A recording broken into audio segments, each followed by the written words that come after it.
আপনারা দেখছেন Assam prime news 24x7 খবর পড়ছি আমি সুস্মিতা। নেট প্রশ্নপত্র ফাঁসের প্রতিবাদে শিলচরে এনএসইউআই এর বিক্ষোভ মিছিল। অসম রাজ্যিক এনএসইউআই এর উদ্যোগে নেট পরীক্ষার প্রশ্নপত্র ফাঁসের ঘটনার প্রতিবাদে বুধবার শিলচরে এক বিক্ষোভ মিছিল অনুষ্ঠিত হয়।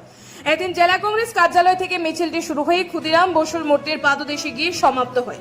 প্রতিবাদী মিছিলে উপস্থিত ছিলেন অসম রাজ্যিক এনএসইউআই সভাপতি কৌশিক কাইসাব কলিতা, কাছাড় জেলা এনএসইউআই সভাপতি শামসুল আলম লস্কর সহ সংগঠনের অন্যান্য কর্মকর্তারা ও শিক্ষার্থী।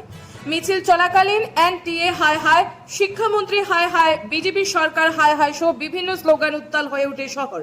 বিক্ষোভকারীরা অভিযোগ করে বলেন, প্রশ্নপত্র ফাঁসের ঘটনার জেরে বহু শিক্ষার্থী চরম সমস্যার মুখে পড়েছে।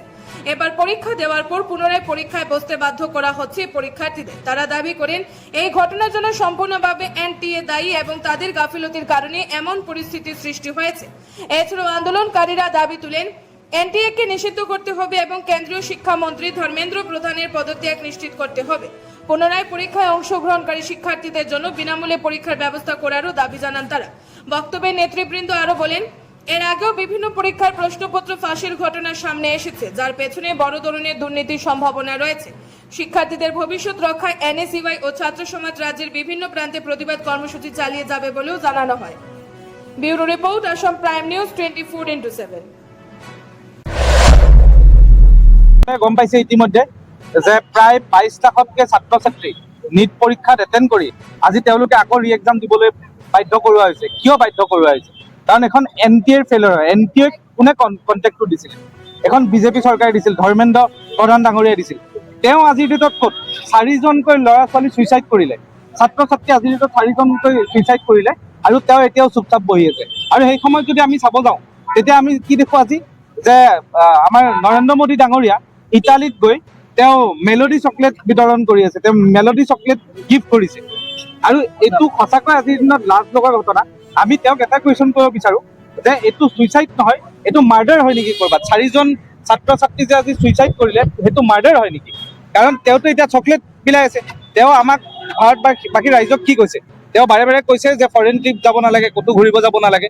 তেওঁ সেই সময়ত ফৰেইনত গৈ পেলাই মেলোডি চকলেট বিলাই আছে। আৰু সেই সময়ত আমি যি বাৰে বাৰে এনএছইউআই ডিমাণ্ড কৰি আছোঁ, এয়া দিল্লীৰ পৰা হওক, মহাৰাষ্ট্ৰৰ পৰা হওক, তেলেংগানাৰ পৰা হওক, কৰ্ণাটকৰ পৰা হওক, অসমৰ পৰা হওক, ডিব্ৰুগড়ৰ পৰা, তেজপুৰৰ পৰা, গুৱাহাটীৰ পৰা আজি শিলচৰত আমি বাৰে বাৰে ৰাজপথত ছাত্ৰ ছাত্ৰী আৰু এনএছইউআই প্ৰটেষ্ট কৰি আছে। কিন্তু তেওঁলোক এতিয়াও চুপচাপ বহি আছে। কেলে?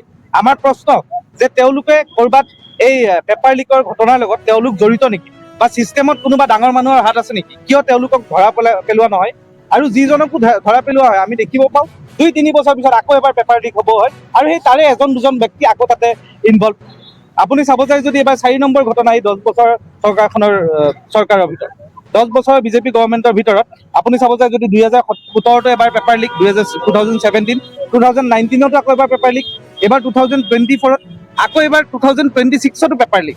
এইবাৰ আপুনি যদি চাব যায় তেনেহ'লে প্ৰায় 22 লাখতকৈ ছাত্ৰ ছাত্ৰীয়ে এবাৰ এটেণ্ড কৰিছিল এক্সামটো।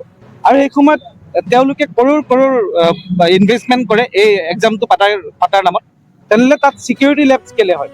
কিয় বাৰে বাৰে ছিষ্টেমত এনেকুৱা ঘটনা কিছুমান হৈ থাকে? ছিষ্টেমত কাৰোবাৰ হাত আছে নেকি? নে এয়া কৰাপশ্যনৰ এটা বেলেগ ৰাস্তা? আমাৰ দাবী তেওঁ ধৰ্মেন্দ্ৰ প্ৰধান ডাঙৰীয়াই ইমিডিয়েটলি ৰেজিগনেশ্যন কৰক, এনটিএক ব্লেকলিষ্ট কৰক। আৰু ব্লেকলিষ্ট মানে এইটো নহয় যে অকল এইটো এক্সামৰ পায়, প্ৰতিটো এক্সাম প্ৰতিটো ষ্টেটত তেওঁলোকক বেন কৰি দিব লাগে, ব্লেকলিষ্ট কৰি।